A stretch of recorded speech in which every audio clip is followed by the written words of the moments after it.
welcome, fillies and gentle colts. I am Scout Charger, and from today onward, we will go and explore Equestria together, if you want. If not, then yeah, I don't know what you want here then.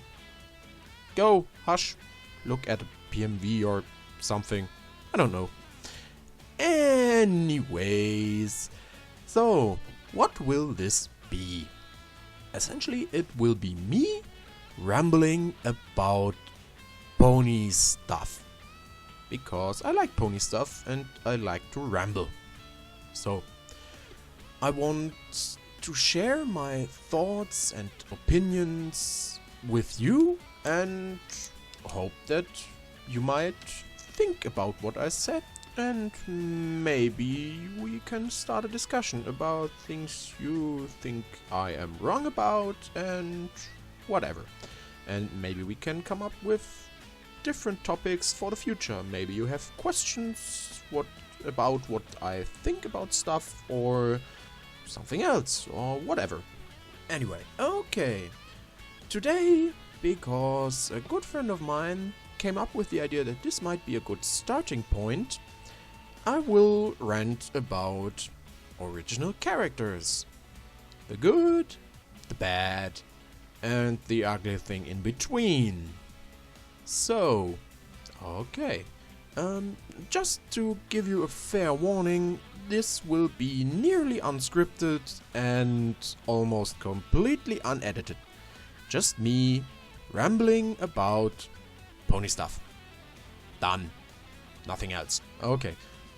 So, with that out of the way, what is an OC? Well, an OC is just what the word says, a character that is entirely original to the person who made it. It can be everything from a really simple, nameless merchant character you make up for a story you write because your main protagonist has to buy his food somewhere, up to the main protagonist itself. So yeah, there are essentially limitless possibilities how detailed and how lifelike an OC can be. So let's talk about good OCs, how to do them and why are they good. So, a good OC is a person in and of itself. A good OC has strengths, weaknesses, beliefs, superstitions maybe, and everything else that a real person has. He has character, if you will. Since everything is much easier to explain with a good example, I chose one, and my example of a good OC is Little Pip, the main protagonist of Fallout Equestria, and in all honesty, one of the best OCs I've ever seen. She is a real person, and if K-Cat actually would tell us that Little Pip is based on a real person, I would buy that. In all honesty, I think there might be a real life person that served as the inspiration for Little Pip. And why? Well, Little Pip is a great and, in all honesty, a real believable OC because she is well defined in respect to her strengths, weaknesses, and her overall morals and beliefs. She is really good with technology. Well, she is a technician, so you might expect that she is good with technology. But at the same time, she is really sheltered in her stable. When Little Pip hits the wasteland, she is an idealist. She is naive and everything, almost like a little child. And I think that is really believable. She grew up in a essentially safe environment. She had no idea how the world outside of her stable would be. She had no skills in regards to guns or explosives or fighting in general. She developed them over the time, but yeah, she never really was the most powerful fighter there is. But with her quick mind and her impressive telekinesis, she always kind of pulled something off. But she was really dependent on her friends, may it be Calamity's marksman, or in his case Mark's pony skills, Velvet Remedy's remarkable diplomacy, or Steelhoof's being Steelhoofs and blowing shit up. So, yeah. Overall, Little Pip is believable. We all can believe that a character like this exists. She isn't perfect. She isn't nearly perfect. Even her own morals aren't ingrained in stone. For example, let's take a contrary example for a short moment. Superman. Superman is unrelatable as he can get.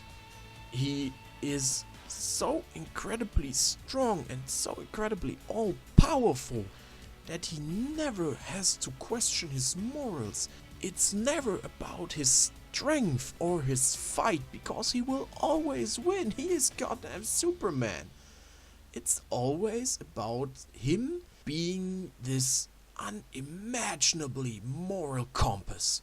He is the best he can be. He isn't a man, he is a god. And that's why he isn't relatable. We are no gods, we are men. Or ponies, if we could. So, yeah. Little Pip is a person. Not a good one, not a bad one. But being a person makes her a really, really good OC. So, yeah. Next point. Bad original characters. A bad OC in most cases has one problem. He serves only to fulfill its creator's wishes.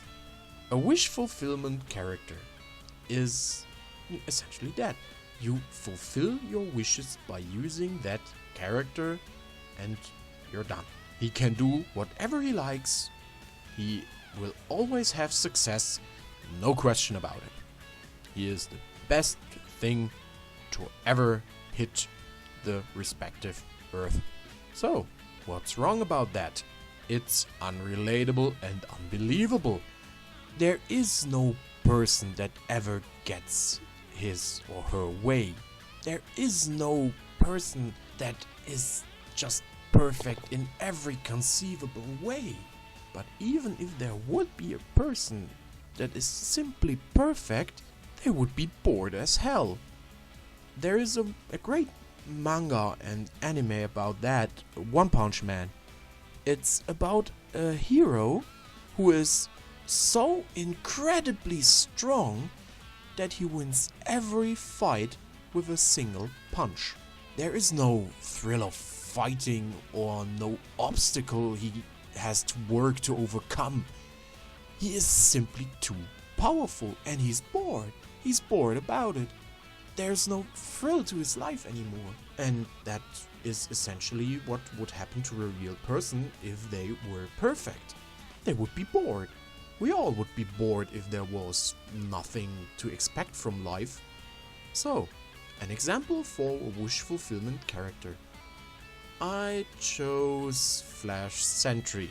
He may technically be no OC, but he is the perfect example. He is the wish fulfillment character of Hasbro's marketing department because the first Equestria girls needed a romance, because it's a movie that is playing in high school and high school needs romance. Why? I don't know. So, essentially he's a wish fulfillment fantasy. He is the socially awkward but cool rocker kid with his own car. And he's good looking, of course, and he's single, and what the fuck not?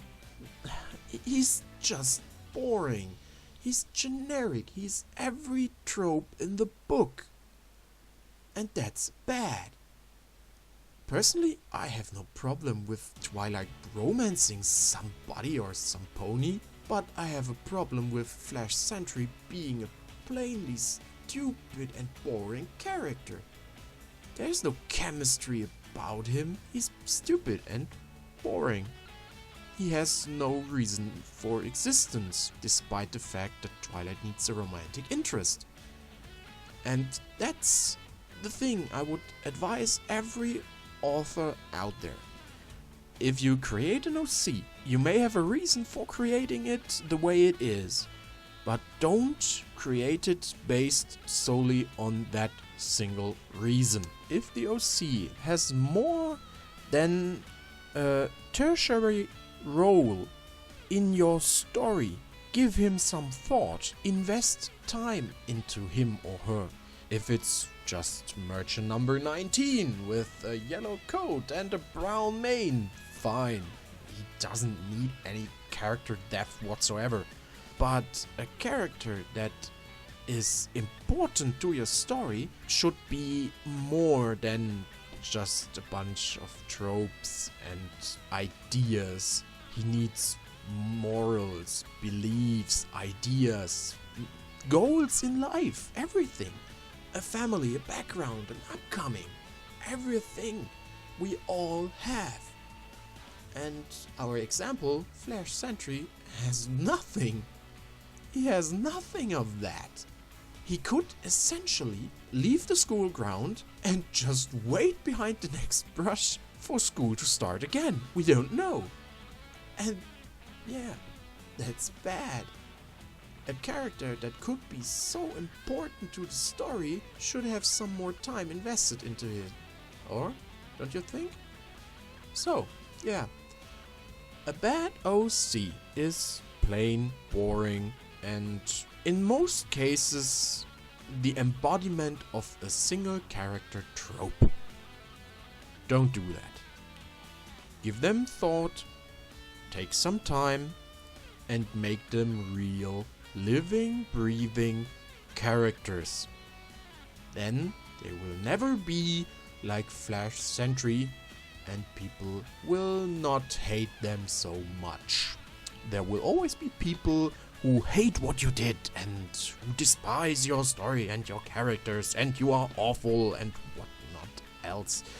But yeah, we are in the internet. People will always hate on stuff. Deal with it and yeah, essentially don't give a shit about it. So, we have talked about the good, we have talked about the bad. It's time for the ugly thing in between. And it has a name. Wasted opportunity. Wasted opportunities are essentially good OCs in bad stories. So, yeah, what do I mean by that? If you take a good OC, a believable, relatable, and well-defined character, and throw him into a story that has some fundamental flaws to it, the OC can't shine no matter how great it is. The story will always hinder an OC like that from becoming as awesome as they can be. And the best example for that phenomenon is Blackjack from Fallout Equestria Project Horizons. At least if you ask me about it. So, why is Blackjack a wasted opportunity? She is funny, she is a very detailed character with tendencies to being a bit overpowered, but we can always overlook some details about a character we don't like or we think that are stupid. But overall, Blackjack is funny, she's relatable, she is very good defined in her morals, her beliefs, and Everything else, she has an upcoming, she has a backstory, and yeah, she is overall a very rounded and very good character. The problem she has is that Project Horizons at some point starts to try and outdo the original Fallout Equestria in every way.